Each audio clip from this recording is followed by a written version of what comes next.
Welcome to this week's Acca podcast, sponsored by Sky Bet Acca Freeze. Tom, Joe and Jimmy with you to run through the schedule.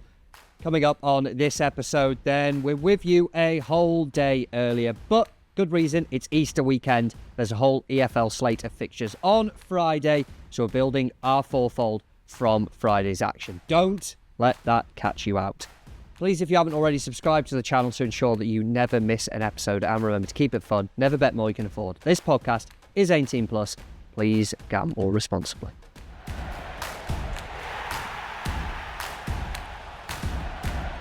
Last week, so close, but so far. The two outsiders won, so they delivered, and it was the short-priced home side that, on reflection, what were we doing backing the team that I believe sit 23rd in the table to win a game? Yeah, I thought exactly the same in hindsight. And a lot of the comments making that exact point. Pure Law said, on reflection, Luton was a baffling pick. You need to think about your actions. Laughing emoji. Sean Scott Den's regular commenter. Always seen him in there. Thank you for your input. Sean, he said, for fuck's sake, Luton are shit. The clue was when you mentioned their inability to score despite, I guess, having a hatful of chances in midweek. They can't score. Rubbish. Excellent point. Well, Millwall were at 2-1. Burton Albion was 5-2. Yes. Burton have absolutely cruised in as well. They've won 3-0, and it was Luton at home to Blackburn. 10-man Blackburn as well. Man sent off. They were 1-0 up, but they went down to 10 just before the hour mark as well. So Luton had a decent bit of time to work with that. Had about 4 times as many shots, but obviously game state comes into a factor there, none of which were significantly huge chances to score, were they? Annoying, because it was a nice little 18-1 treble as well. Yeah, I know. If you told me Blackburn got a man sent off and there were 1 goal in that game, I probably would have said, get in. How much have we won?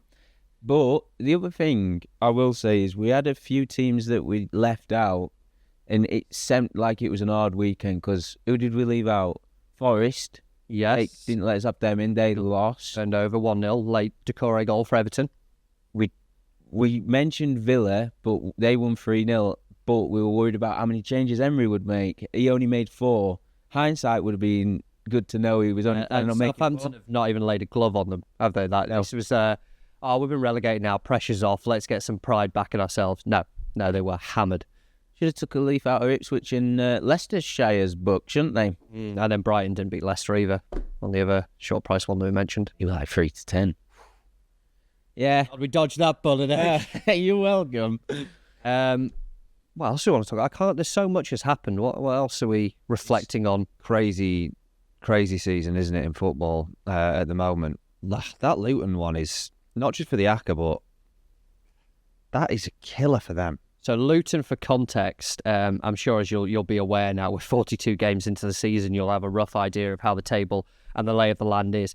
Luton are 3 points adrift of safety. That team, of course, is Derby. The goal difference is significantly worse, minus 16 in terms of the difference between the two. So they play on the week Saturday at 12:30 over at Pride Park. It is Derby County versus Luton Town. So it is a significant game at the bottom end of the table. And if that goes a home win, it's back-to-back relegations for a side who less than 12 months ago were playing in the Premier League, and in August will be lining up in League One. That result against Blackburn, I mean, do you know, against Blackburn, the team in the worst form in the EFL pretty much? Yeah, they came from behind, didn't they, to get something against Sheffield Wednesday. They were 2-0 down in that game, though, and managed to snatch a late equaliser. Yeah, you don't deserve to stay up, really, do you? If you're going to lose that home game against 10 men, against, if not the team, one of the worst teams, form-wise in the EFL, if they don't go to Derby and get something to make up for it, it's that result that has cost them. It's all over, because lose to Derby and they are going to be a minimum of 5 points from safety with 3 games left. It's all over. They think it's all. And Derby have been fantastic, haven't they, under John Eustace? So it's very, very hard to see that wasn't close to the final nail in the coffin. But they win against Derby, and suddenly it's all back on. It has been a crazy relegation battle so far. What else has happened that's mad? I was going to say, Villa game. I was about to say, because we're, of course, building this for Friday, which is why it's out on Wednesday, the Premier League games, they're normal. Like the AFL, are the ones that do the Friday, Monday games. So the Premier League will be on Saturday.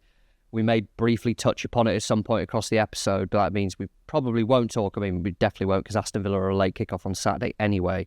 It also means we're halfway through the Champions League game, so we don't actually know if Real Madrid managed to summon some magical comeback, as they always seemingly do, against Arsenal. But Aston Villa, good God, they were dead and buried in that tie. They were 5-1 down on aggregate very early on as well.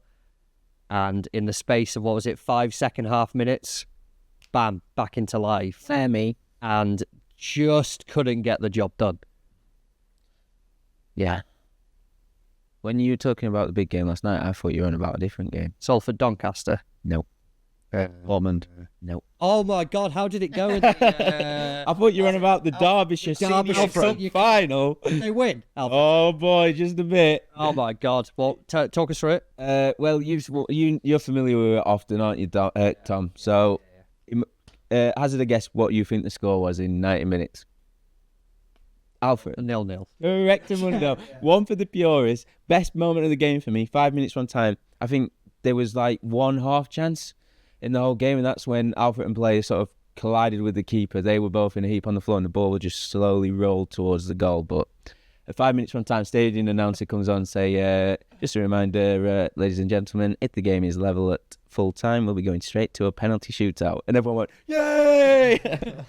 And then they won. But that Villa game, there they are. The lads, the winning team, Alfreton. Champions of Derbyshire. Is that what they were chanting? Is it at Chesterfield ground? Chesterfield, that. Yeah. Supposed to be at Derby's ground, but it got moved. 1,000 people in there, packed to the rafters. Well, to the rafter. Only one stand was full. How did Georgie Boy play? He looked at times like he would tow in a caravan. But he did. He got the job done. It's mid-April. If they're in a cup final, they've had the league to deal with. They've had cups to deal with. It's getting a tricky old point. It's starting to, get into everyone in this time of season. Yeah, my dad told me last night, actually, he's got 17 bookings in the league. He thinks that's a record for the level. How many? 17. Has he been going? Oh, did you have to have a meeting with the FA? I think so at 15. Yeah, he's got 2 sins. Yeah. So obviously Just sit worked. down in front of a panel and they're going, "What's wrong with you, mate?" Yellow cards at this point in the season. You have to have anger management. A remarkable That. He's not an angry guy. I know. But I mean, just is that the he's just rules? So you combative have midfielder, that isn't he? meeting after 15, and they're like, any more yellow cards, and we think we have to send you to therapy. Maybe. I'd love it if he went and got the nice round 20. But yeah. Something to aim for. Something to aim for, yeah. This season's not done yet. Should be enough games, shouldn't there, to do it? Do you want to mention anything else, or do we want to get into Friday's action? That Villa game, sorry. Oh, yeah, moved that it on. other little game that... They actually now I know the should've lads have done it in the Derbyshire Cup. got another goal. The chances they had after... They should have got another They two. could have, easily. That Asensio one-on-one, and then Maatsen at the very death, that would nestling into the bottom corner, weren't it? Esri Concert somehow actually just failing to... He could have got... If he got his nose on the ball, he would have scored. What was he? 6 yards out, completely clear. And he must have just taken his eyes off it for a split second. Way, way easier than the goal he actually scored. Yeah, it's hard isn't it, to think that a team has come from such a deficit and they actually should have bare minimum taken it to extra time. Yeah. Good. They will be sick as parrots after that. It did bring, though, the night, did bring my favourite part, one of my favourite parts of the season. It is the second leg winners not progressing, and inevitably one of their players gets given man of the match, because Guirassy in the Dortmund game, I think, got it, and he has to do that thing where he has to hold the trophy. Obviously, I've played brilliantly against Barcelona, and now I think top scorer in the Champions League. What a great time I'm having. But he's got to look sad, because if he looks happy, people will be furious that he's happy after they've been eliminated. That Stockport lad who did that, do you remember when he got the player of the match with Jack Diamond? Oh, yeah. After they got beat 5-1. Oh, just responses, and he's proper smiling. Oh, my God. Pelters. That's why. There you go. That's why they've taken the lesson from him. Let's get into Friday's action then. As we've said already, I think we're basically doing the same thing, aren't we? 3 p.m. games, because it's an entire slate of fixtures across Friday. Everyone's playing Friday. Everyone is playing again on Monday.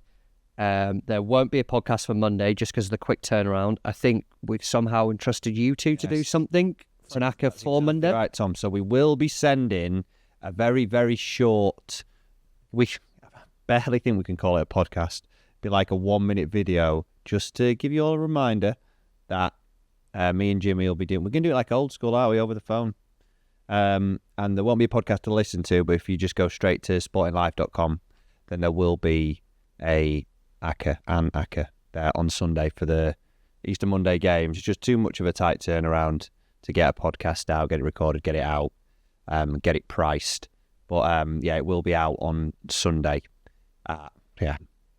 Similar time, around lunchtime on Sunday. So, Yeah, I explained that really badly, but you know. You don't seem too confident, Jim. Lunchtime's ambitious. It decided Friday afternoon, Friday evening. Just get your teams in. You don't have to worry about it. Let's go league by league and let's start in the Championship, shall we? Because Jimmy, what's that reaction all about? Anything that happened recently that's put you off Championship football? Yeah. I like Championship. I want to stay there forever. Well, the good news, staying down, fat boy. Staying down, fat boy. As a unnamed Championship manager has recently proclaimed after a defeat on Saturday.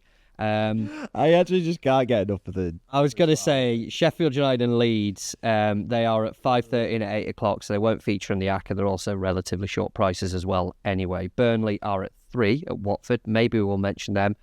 A week is a hell of a long time in football, as the cliche goes. Especially in the Championship. That top end, if you said at 2:30 last Saturday, dentist's favourite time, that there would be a 5-point gap for two of them, and you go, who's in third? I think you would have confidently gone, well, it is Leeds because they won 1 in 6 or something like that. And then out of absolutely nowhere, Sheffield United lose 3 in a row. Burnley and Leeds keep winning.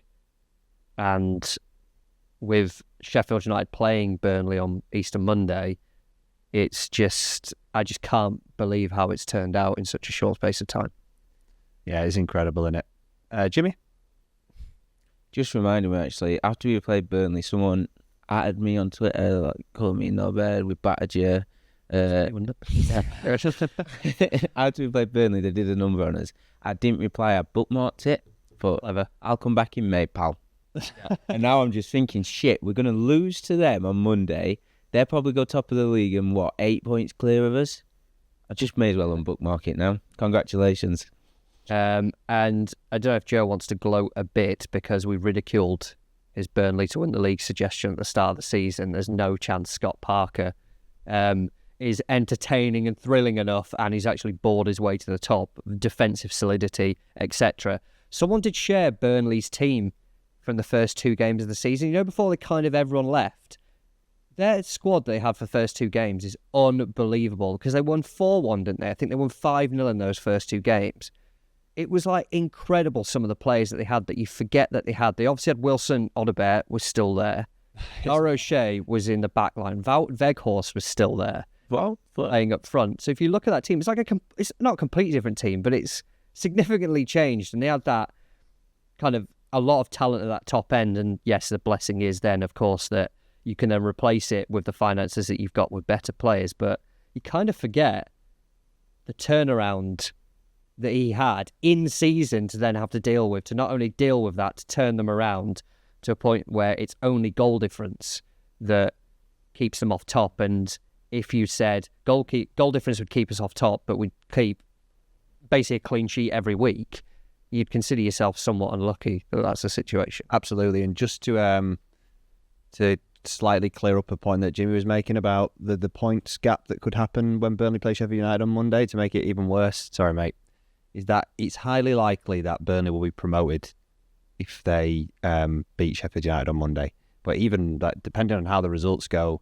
on Good Friday, just avoiding defeat, they could be promoted against Sheffield United on Monday. So sorry, it's actually more bleak than you think. They'll only for Burnley as well, the way this is working out, if they win, I'll say now they will be a pick that I'm going to put forward for the Acca because of the price they are at Watford. If they win, they go 8 points ahead of then Sheffield United playing at 5:30. And while it's a home game, it's Cardiff, and you go, they should win that.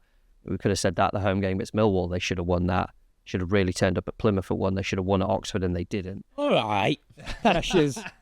Pressure is then on, and Burnley are massively benefiting across this weekend from just the schedule. It's so much of a benefit to play first, because then you can put the pressure on rather than having this, we know what we need to do. Well, everyone knows you need to win. It's irrelevant. But then it just suddenly, if you're then looking going into a game of, fucking, there's 8 points and there's only 12 left to play for, the pressure is significant. I totally agree, mate. I'll let you take the Burnley shout in a second, but I was chatting to Jimmy about all this, because I was off last week, and just to try to catch up on what had been going on, that I would actually be, I know it's not one for the Acca, but I would be keen to get against Sheffield United this weekend in some way. I think it would just be worth anybody who's looking to have a bet this weekend, whether it is them to not win or looking at unders or anything like that, because historically, if you look at particularly championship promotion races, it does usually end, the game before you expect it to end. You look at Leeds last season, utter capitulation away at QPR. It doesn't go to the game where it should,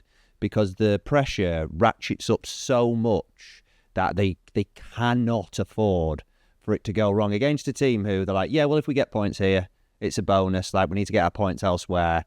And they just fold under the pressure. I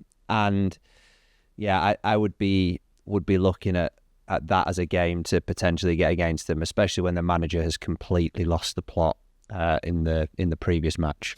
But I'll let you take it, mate. But Burnley, are definitely a team for me. I don't think there needs to be anything said, really. Enough said. It's 17-20 to win the game. Points you've made there. Fundamentally, they're a significantly better team than Watford. I mean, the table doesn't lie in that instance, but you look at the table difference currently as I try and quickly get it up.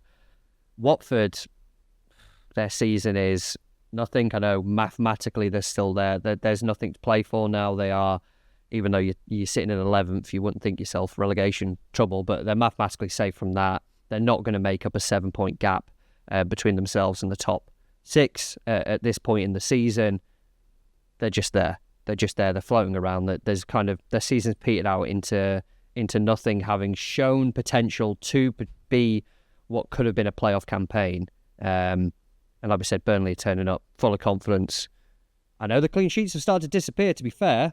Teams are starting to score, which, now we're saying that, just shows how solid that defence has been. But the price available on that, I mean, someone is going to tail off, but then in theory, that all 3 of them could win out for the rest of the season. And that is that. It's just the price. Again, we spoke about Sheffield United this season. Burnley particularly, constantly overpriced everywhere they're going. Yeah, I'm for it. It was whether it had come in, I put a note down yesterday, potentially a bit short, because I thought it might come in shorter, but it hasn't done. It stayed pretty steady. And how you've described them there, they're the most reliable team in the EFL this season other than Birmingham. No frills. You just know what you're going to get. Routine. They haven't had a shock result all season. Like, they've had some 0-0s, but they haven't at all. They are the most reliable selection that you're going to get. So if the price is right, in we go. Anywhere else in the Championship we'd like to go and discuss? Because, as I said, the Derby Luton, a lot of attention on that game, but that's at 12:30. One other games that kind of jump out, but does anyone want to discuss any? Or shall I make another suggestion? I didn't love a lot in the Championship, but aside from Burnley, what about Millwall? Away at but Blackburn have screwed us over twice now. They always won. We had they always won. Yeah, just lose with dignity, because we backed Sheffield Wednesday to beat them in the kind of midweek Acca that we put on site. They managed to pull that back. We've obviously backed Luton to beat them, and they have won with 10 men. It just feels like signs of things slowly starting to not come together, but maybe the season's not going to collapse out in such bad fashion as you perhaps would have thought. So I've got because I did suspect, are they just beginning to be fortunate, or are there any signs? So Blackburn have got the 4 points in the last 2 after only getting 1 point for the previous 7 matches. But if you look a little closer, then there are signs of clear defensive improvement under Valerian Ismail. So it's taken a little while, but they haven't conceded more than 1 XG in the last 5 matches, not in any of them. And before that, they were just leaking chances, scoring none. So that is a clear change in them being able to be more solid. And I still like the price because Millwall are like one of the form teams in the division, 6 wins, 3 defeats, and those were all against Sunderland, Leeds and Bristol City. But I would be looking at this one as it's probably a nice price to have as a single, but there's just the evidence is there that Blackburn are improving defensively. It's a real potential draw. Or them just to eke out a 1-0 win. I wouldn't be putting it in an Acca because there's too much evidence that Blackburn are improving. You'd just be kicking yourself afterwards. Do you know what Valerian Ismail's setup is? Because I knew all about it at Barnsley, but that was ages ago at Watford. He tried a few different things. Is he doing what he did at Barnsley? Honestly, don't know, no. I don't know. What did you do at Barnsley? Oh. What did he do at Route 1, high press. Before it was cool. It was unbelievable. Who came to Oatwell? Chelsea. Man U? Chelsea, yeah. Chelsea. Almost did him. Brilliant. But if he does do the high press thing, just thinking when you were talking, Millwall's probably not one of the best teams. Is it? Difference in styles make fights. But if they're both playing the same way, even more reason not to back them. Different. What did you say? Difference in styles makes. You tried to say styles makes fights. Like in boxing, that. I nailed it. I'm with you now. Yeah. Well, it's a good analogy. You're saying they're both going to be turgid teams, aren't they? It's got 0-0 written all over it, really. How about I pitch to you at 7-5, and I'm not sure if the price is a little bit too short, but Bristol City to beat Sunderland in a home game. Sunderland, I really haven't paid too much attention to for a while, on the basis that you just knew they were going to finish in the top 6. They are going to finish in the top 6. They have guaranteed their spot in that end of the table, but it's 12 points between them and the top 2, so they will be in the playoffs. But across their last 10, they've lost as many games as they've won. 4 wins, 2 draws, 4 defeats. I wonder if it's down to Enzo Lafee's injury and him being out for the last 6 weeks or something. And then I saw that Reggie Labrie said, or strongly hinted, I think that he'll start on the bench again this weekend. Why would you risk him? You're not going to move positions in the table, are you, really? There's no point making the risk there. And you've got a Bristol City side who I think have lost 3 games at home all season. 2 of those to Burnley and Sheffield United, and that was in the first half of the season. I think the other was Swansea in a bit of a surprise result a couple of months ago, maybe. They're absolutely flying at the moment. They have a comfortable enough buffer zone at this current time. You want to finish 5th because then you avoid whichever of those top 3 who have been so far clear of everyone for a while now. You avoid them in the playoffs. You then, if you get to the final, it's a 1-game shootout, and you kind of see where we go from there. It's just, for me, the price available, Sunderland's own form, players who are available and players who aren't, and Bristol City being a very solid home team, a very solid outfit all season, and a side who nerves are kicking in a little bit, and I know there's a few rumours flying around of who's available for them and who isn't, but it just kind of is one price at this point in the season that does jump out a little bit to me. So I had it down because I thought the price is really enticing for Bristol City given the respective forms of the teams. When because you were off watching the snooker yesterday, how was it? Good. So what a good setup. £12 in to watch the final round of qualifiers for the World Championships. Significantly cheaper than going to the Crucible. You do have to go to the English Institute of Sport. But nice setup. Alcohol-free zone. That's the only thing, isn't it? Yeah, you can't, crack open the cans. That's a shame. But yeah, good day out. Which meant I would have phoned you anyway, Jimmy, because I really respect your opinion. I was left with only That's right. with only Jimmy that I could ring, and because if you've been off for a week, there's always bits that are happening. Two, weren't it? What about? Yeah, might have been. No, it weren't. It was Week and a half. Week and a day. Last week. Cheers, anyway. Good time to. That Jimmy has got a real good point about Sunderland and why it's worth getting against them. Well, do you remember last season, Southampton?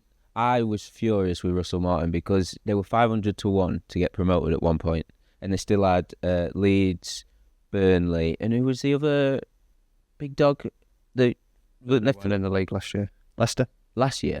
Leicester, Ipswich, and Leeds. Leicester, Ipswich, and Leeds. They still had 3 of them to play, and they was in with a shot of getting the top 2, even though there was like 6 points behind. They went on in a brilliant run, didn't they? Yeah. But Russell Martin, it got to about 4 games before the end of the season, and he just started preparing for the playoffs. And I think Reggie Labrie is doing something similar at Sunderland. You know, with his rotation. You mentioned Enzo Lafay is probably going to get rested. So he's doing it with a few other big hitters, and I think that's why the form's tailed off. It feels like with Lafay as well that they'll probably bring him on maybe the hour mark, give him half an hour and just kind of ease him back into action, because it is that, why would you risk it? At this point, why would you risk it?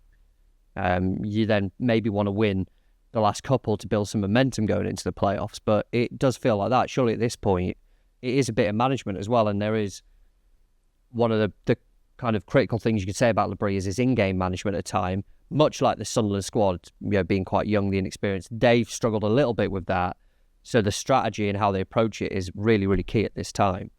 And with a quick turnaround as well in games, you just kind of accept that, obviously, you're always going to turn up and win. You're not just going to go, we're not going to try and win. But in terms of the management of kind of players and stuff like that, you turn up Friday at Bristol City, who were in great form anyway. And I think at this moment in time, whoever they were playing at home, I'd have some interest in backing them to do so.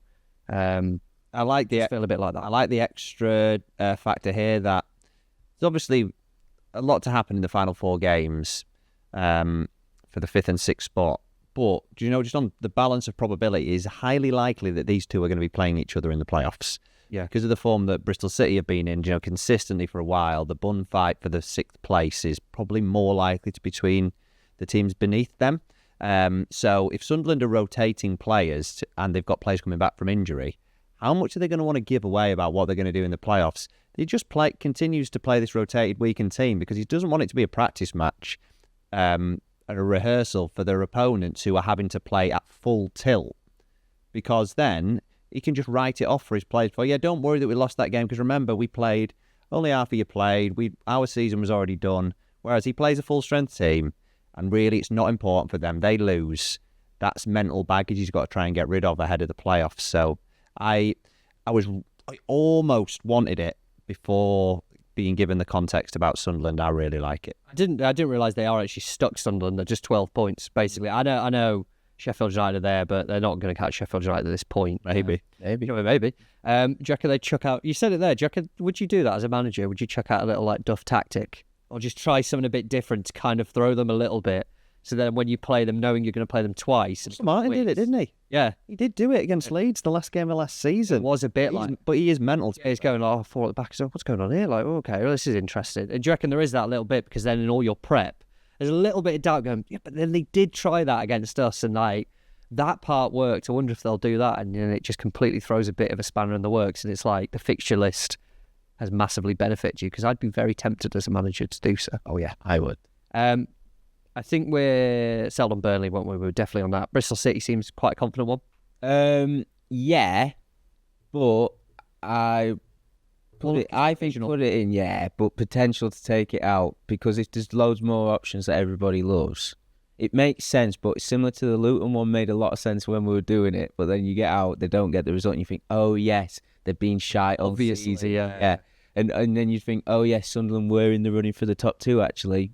But I do really like it. And on the price, Bristol went off similar prices against West Brom and Borough. You probably pegged them a little bit worse than Sunderland, but they won both those games. So provisional Acca then. Should we take it before we move on then? Provisionally so far, we are taking Burnley to beat Watford. We're taking Bristol City to beat Sunderland. The price on that double, just above 3.3 to 1. So we spoke Championship promotion race a lot there. We didn't really focus on relegation, but takes us into League One, where we actually have our only confirmed promoted team so far. And not just that, the champions of League One, a surprise to us all, Birmingham City have won League One, and they've won it at an absolute canter. Easy for them throughout the season. They're on 95 points, is it, after 40 games? 95 points after 40 games. They are on for a hell of a lot more. I think on a points per game average, they're on for about 109, 110. We'll smash the previous tally, which I think is 103 at this level. They have eased in and were denied the League One double of the title and the EFL trophy by Peterborough. But just what can you say about this campaign that hasn't been said already? It's been absolutely remarkable. I can't say anything that hasn't already been said. I tell you who has been talking, though. What's his name? Fucking owner bloke. Tom Wagner? Oh, my God. Utter yank nonsense. What the hell was that at Wembley? Hey, we don't do that over here, mate. Listen. We don't do that. Listen, Buckaroo. I don't know if that's a Chump. Yeah, listen, pal. It's embarrassing, isn't it? It's just... Actually, I would be really interested to see what sort of reaction that gets from the Birmingham squad this weekend. I love how they were all just there like, is this bloke? Shut up, pal. Honestly, yeah, I mean, I'm happy to start with that game because, I mean, they're 2-7 to beat Crawley. Personally, I mean, it'd be too short for me in most situations, but just too much going on there where they've already won the league. How much do the players really care about whether they're going to get 110 points or what? Crawley have already shown a bit of a reaction to getting some mad results since Scott Lindsay went back, and then the players are getting absolutely roasted, utterly unfairly after an incredible season by a spoilt billionaire owner. Just crazy. Crawley are... I will be back in Crawley this weekend because they are such an enormous price, 10-1. Maybe on the handicap because it's such a big price. I'd love it if the Birmingham players have just been on the piss all week. They turn up, they're just so leggy in the first 34 minutes. They're already 2-0 down, they have to drag it back, get 2-2. Lads, put that bottle down because big man upstairs is not happy. Everyone, let's stop celebrating. He's not happy with us. Yeah. Yes, that's where I would start with an avoid, but it's embarrassing. I don't like these big spoiled billionaire owners. A word on Peter from Chancery. I just hope never leaves. End of the podcast. To be fair to Peterborough, I know a lot of the talk was, and the only reason the American kind of coverage was there because Birmingham were there. They've also got a documentary out, which I'm sure we're all gripped by, and how interesting that's going to be. Stop making football documentaries. There's just nothing that has been done that hasn't been done already that needs doing. Nobody needs these documentaries. Stop making them, and it'll be this whole dramatic kind of storytelling and all that, and it won't be dramatic. It won't be a good watch. Please stop making them. Can't even remember my point. Peterborough.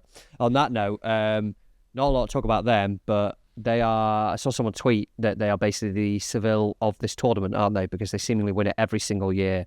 And not only to win it, to score 2 thunder bastards of goals to win it, which I believe is the second year in a row their left back has scored an absolute worldie to win this trophy, because Harrison Burrows did it last year, I think, as well. Yeah. Their season's been salvaged somewhat, hasn't it? Because it was looking quite bad, having had quite a significant amount of change in the summer. That they are going to finish in a decent, strong form. Team to watch for next season for sure. That I can remember Gab saying very early on that there's no way that they would be in contention this year because of the level of upheaval was so much great. Because I think we almost get desensitized to players leaving Peterborough because it happens every year. They sell players for big money, they bring others in, but this year it was to such a greater extent than it previously has been. I think 3 of their back 4 or all 4 of the back 4 something left basically over the summer. And then it's taken about half a season for them to get to grips with it, and now what is it, about 12 games that they've put together a significantly good run of form. So they are definitely a team to keep an eye on for next year, because they just look like they're probably now a top 10 League One team. They just happen to be down in the lower to mid table area. So yeah, it was a bold move from Ferguson to call them the softest bunch of players he's ever worked with. About what was it, 2 months ago? It could have gone either way. And now look at him. He's got that trophy again. For the millionth time in his managerial career, he's lifting whatever the iteration of the EFL trophy is this time around. Jimmy, League One, talk to us. What you got for us? Anything? Funny you should say, because I was actually looking to get against Peterborough this weekend. Potentially they host Stockport with the night after the Lord Mayor's Day, after the Lord Mayor's Show. I'm nailing these things. I knew you'd killed it there. Yeah, after the Lord Mayor's Show. Exactly. There you go. And Stockport are just a brilliant team. Love everything about them. I don't know if they are completely out of the automatic race. No, Definitely not. No, definitely Points. not. They need one win to basically confirm their top six. I mean, they're definitely finishing top six, let's be honest. Not confirmed yet, but yeah, like you say, dependent on how games going, Wrexham probably do win this weekend if we're honest. Wickham go to Bolton. Tricky one. Potential, though, to keep the pressure on. Yeah, thing is with Wrexham it's similar to what we were saying about United a few weeks ago. They just keep winning. They just keep doing it. They just keep winning. 1-2-0 specialist, but how sustainable is that, especially as we approach the business end? They've got a lot of experience. Wickham need to get the whip out. I know they've won 3 of their last 5, 2 of the last 2, but they look like they're just grinding to a hole, even the manner of the victory. So Stockport will fancy a late run, and I just think they're really consistent. They've got so much quality, and yeah, I kind of was drawn to the prize partly because of Peterborough winning the cup in their last game, and partly because of Stockport's form and the importance of a win for them. Is 11 to 10 a bit short? That's what I would be. Yeah, that's what I would be thinking, because if we're looking at as like the bare bones of the table. And I get the, after the EFL trophy final and the context of that. But if we were saying lower mid-table team against a team still with an outside chance of the top 2, then it's understandable. But Peterborough aren't that team. They've just beaten Birmingham. They're like a high-class team, and at the worst, they are now really a top 10 League One team. And to me, that just feels a bit short for an away win. 11 to 10. So that would be the only thing. I'm not saying that I don't think Stockport have got a very good chance of going there and getting a win. It just feels a little bit potentially on the short side. We took Charlton at a very similar price when they went to Peterborough, and that went well. Yeah. That went well. You mentioned Charlton. They're at home to Northampton. Yeah, I like that one as well. 6. Got that down. Yeah. We're talking kind of playoff contenders. Charlton are there. Again, it's while not confirmed, you look at their spot, 10 points the gap between themselves and Leyton Orient in 7th, 6 points between themselves and the top 2. So again, that another one that not mathematically out of it, but you've got to find a 6-point swing at some point across the next 4 games, which is incredibly difficult to do, particularly with the goal difference situation as well. But you're kind of vying for positions as well. I think kind of the 4th, 5th, I think there is some significance in that as well because of when you get the home leg coming second. So there's still a little bit to play for them as well. And even then, they'll still be thinking, well, we're not out of the top 2. You're going to keep wanting to win because you never know what happens elsewhere. I do prefer the Charlton 7 to 10 to beat Northampton and Wrexham 4 to 9 to beat Bristol Rovers as like the 2 picks in League One, because we've got 2 consistently good teams against 2 consistently bad teams, and there's not actually that many matchups this weekend. I expect Wrexham to go off way shorter than that by kick-off. Bristol Rovers are horrifically bad, and those home wins that they picked up in a short flurry of time gave them a chance of staying up, and now they're looking like they're almost certainly going down, but they cannot buy points away from home. And now they're going to the best home team in, if we're including the National League, over the last 3 years in all divisions. That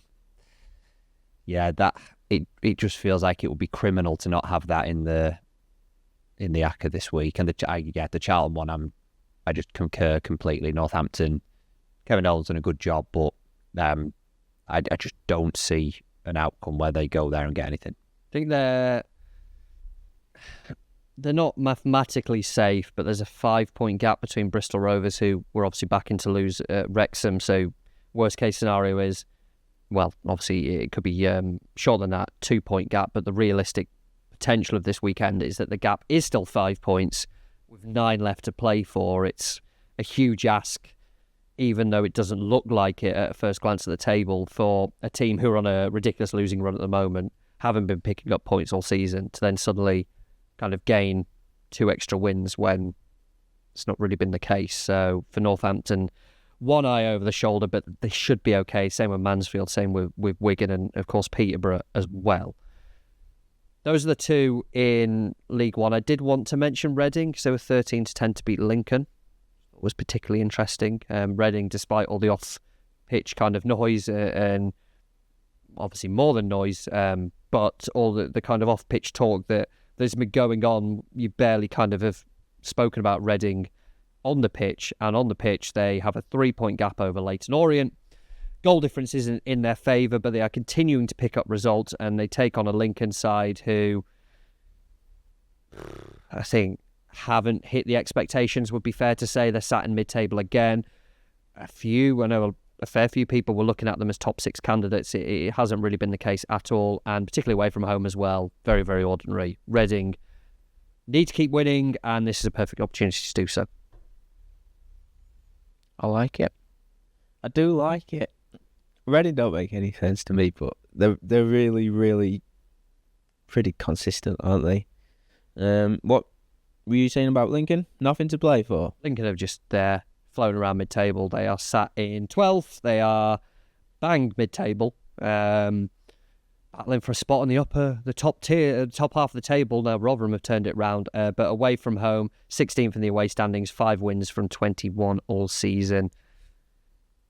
It just feels, I don't know at this time of season if playing teams with nothing to play for is good or bad. I can't make sense of it.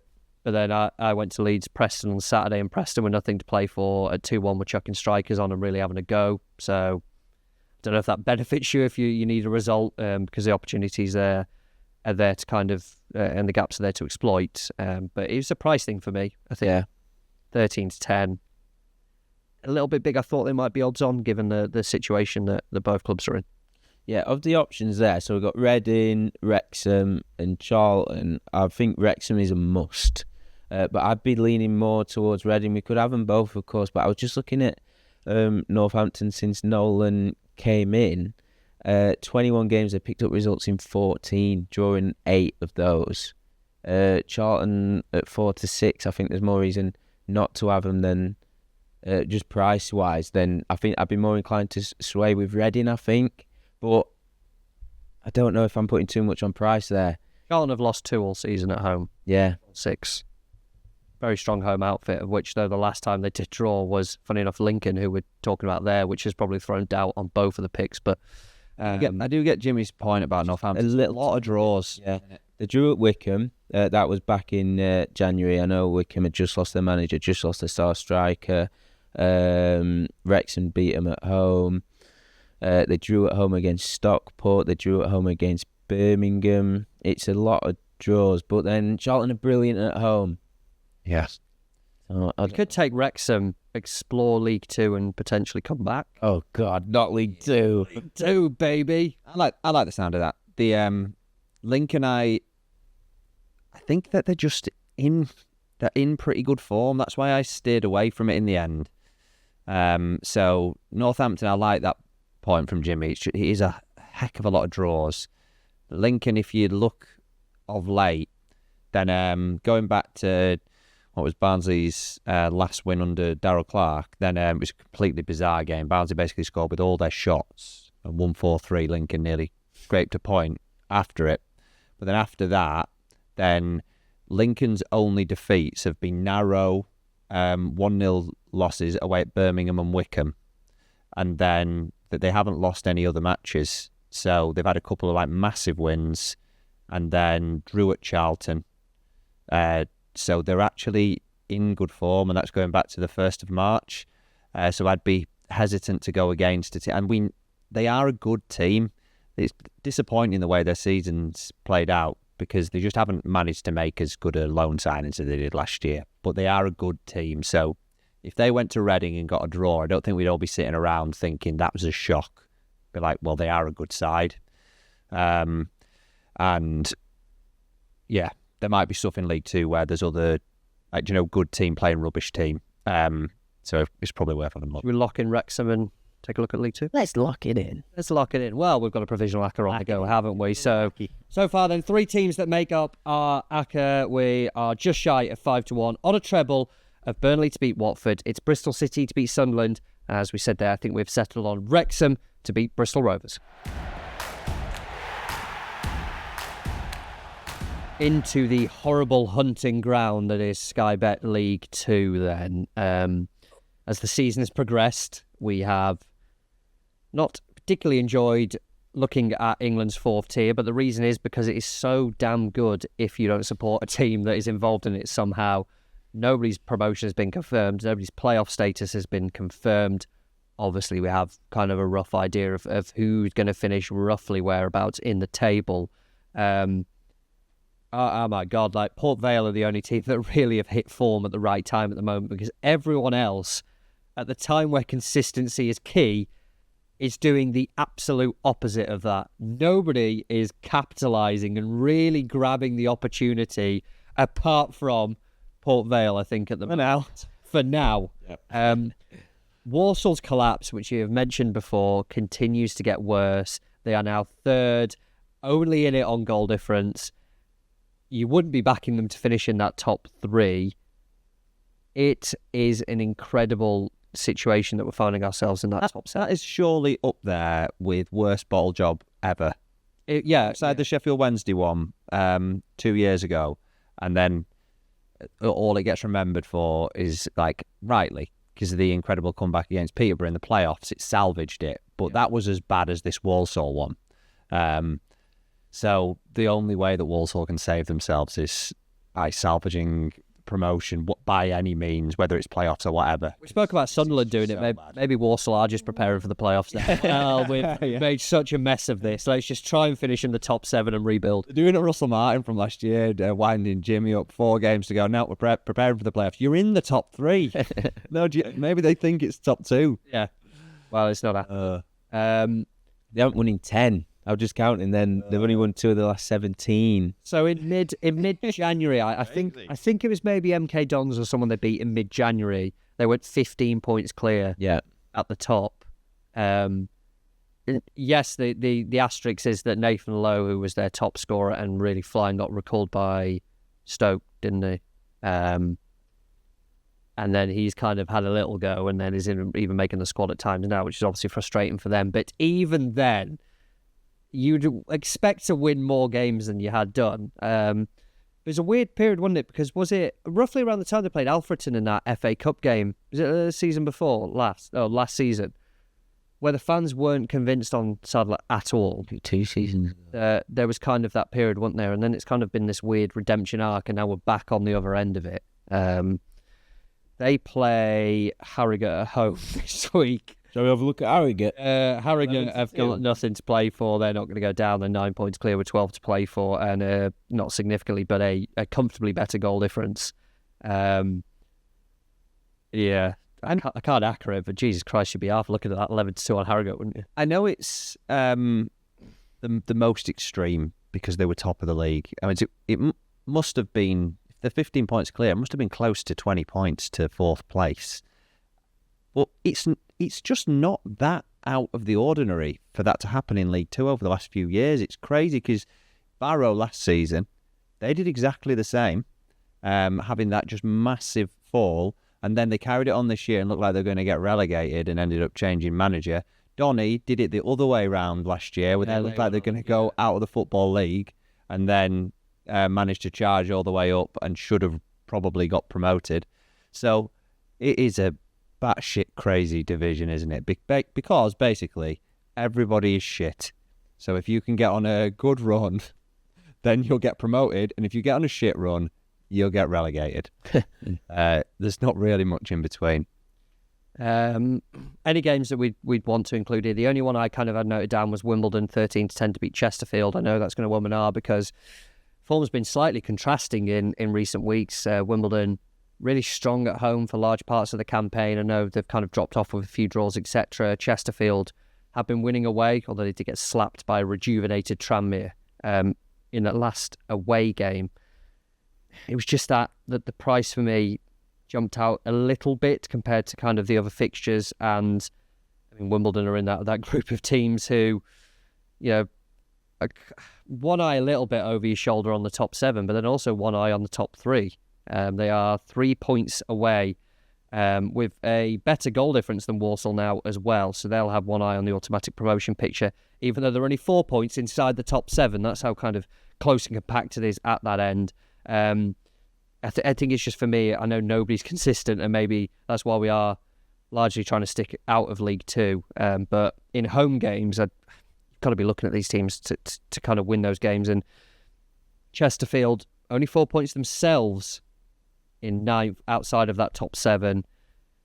Yeah, I think if Wimbledon win this, then it is still to play for on the top 3, but you can breathe a bit of a sigh of relief. Okay, well, we know we're going to be at least in the playoffs and we've got a shot at promotion.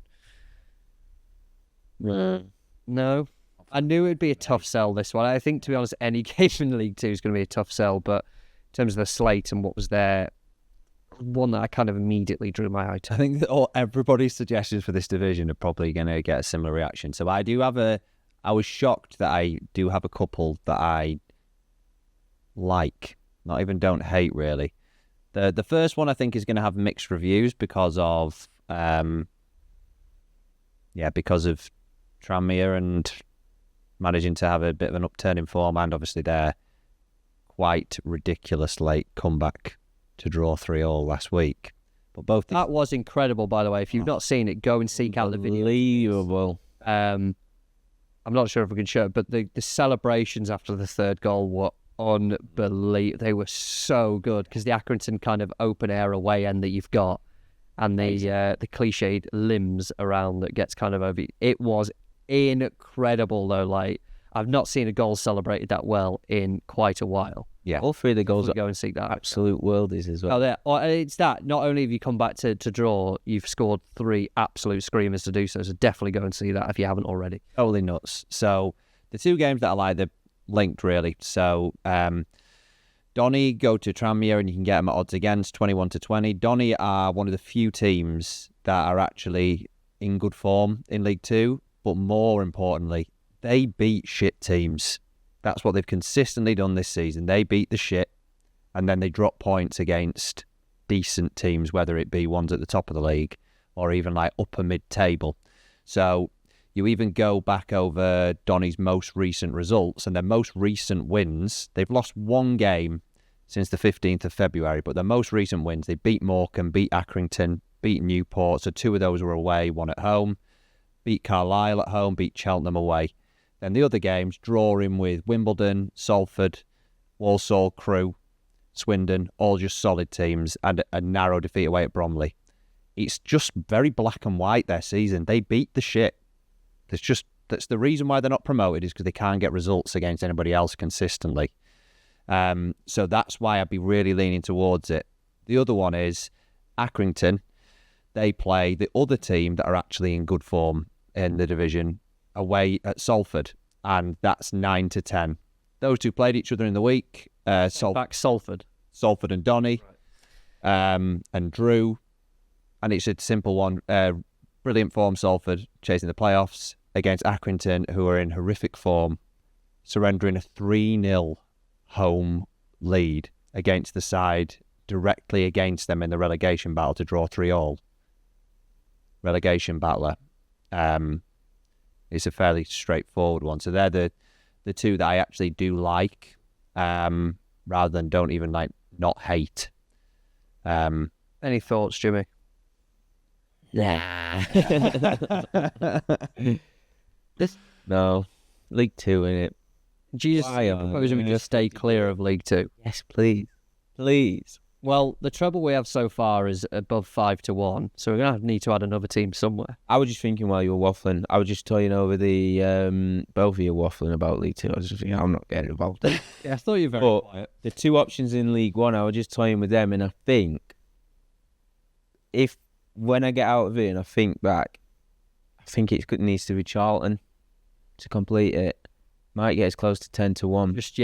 Just a bit above 9, so hopefully we'll get 10s on the boost if you want that. Other Reading, I just think it's more of a sensible play, unless you want to talk some non-league, National League. I've got the one more.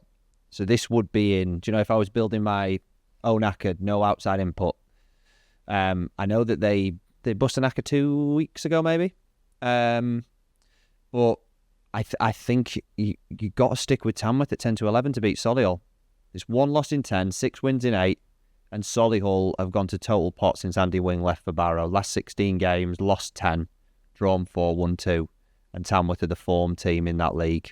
They clinched that massive Acca that we had whenever it was 3 or 4 weeks ago as one of the additional picks at 40-1. We've been talking about it in the office for the couple of weeks before that you could get an enormous price on them still to be promoted. And it's there's one of the stories of the season. They knocked Huddersfield out of the FA Cup. They were fantastic against Tottenham, took them to extra time. It's not like this is a team we know nothing about. We know that they are an incredibly well-drilled team. This isn't a huge surprise that they're making this run for the playoffs, having had an historically good FA Cup run. So of all the other ones where I feel like there's asterisks, this at that price would be one I would be more confident to have in. And, if they get chinned, they get chinned, but it's not down at 7-10, 4-9, and we're scraping around to try to fill the Acca up. It's similar to the ones that are more around the evens line, and I feel very happy with it. Jimmy? Yeah, I like Tamworth. I like them. I'll be honest, I didn't even look at the National League fixtures this weekend, but as soon as you kind of said it, I went, yeah, I suppose. I think they're still in playoff contention, right? They're 4 points. It's like 3 to 5 points. I haven't got the table in front of me. But they're still there, cliched there or thereabouts. They're on 60, so 4 points adrift. So if they keep on the run they're on, they'll sneak into the playoffs because there's teams, dropping like a stone out of the playoffs at the moment in the National League as well. The thing about Wing leaving Solihull and going to shit is really interesting. And I'm just looking Tamworth at home against bottom half teams. They've not lost, and they've drawn 2 of 1, 2, of 10. 10. It's a nice price, isn't it? 19 to 20. Mm-hmm. And if we included that, the Acca would go up to 11s instead of Charlton. Thoughts? I quite like it. There's 3 solid home picks there. I mean, so what would be the Acca then? Well, are we happy with that? We've got Burnley, Bristol City, Wrexham, and Tamworth, and then around 11-1. Yeah, I had nagging doubts about Reading and Charlton. Reading were a good price, but don't mean they're going to win. And then Charlton slightly shorter, but they're probably going to win. But I think Tamworth's a happy. Well, we could add a couple in on the longer list, as we said. Tamworth last time. Do you know what, Jimmy? For you, yes, because you've been very well behaved today. Yes, you can have a longer list one. The only one that nags me in that fourfold is Bristol City. Like Jimmy alluded to, we come out and we're like, it's a good team against a good team. I just feel like at that price that we've identified an edge, if you know what I mean. Worth a gamble. I think it's one of those that you've got to accept that, yes, we're acknowledging the fact that it's a good team against a good team, but you got to take the little edge when you spot it. I feel like that's better than going for a shorty. Should we take it? Yeah. Should we take those 4? Yeah. Hell out of here then. This week's Acca for Easter Friday. Don't let that catch you out. Friday games still taking place at 3 p.m. though. We have 2 from the Championship. We're taking Burnley to beat Watford and Bristol City to beat Sunderland. Into League One, it is top 2 hopefuls looking to finish as runners-up to Birmingham is Wrexham to beat Bristol Rovers. And then from the National League, another playoff side in Tamworth for a home win over Solihull. That price around 11-1. Remember to keep it fun, never put more you can afford, and please gamble responsibly. As I said there, head over to spawnlife.com/football midday on Thursday. That's a different one. Obviously, we're moving everything ahead of day. Find the link to back that and enhanced price. We'll also have the longer list out as well to get involved in. And if you haven't already, please follow and rate us on Apple Podcasts, Spotify, or your chosen podcast provider. We will be back in our usual Thursday slot, I believe. Yes? Yeah. Next week.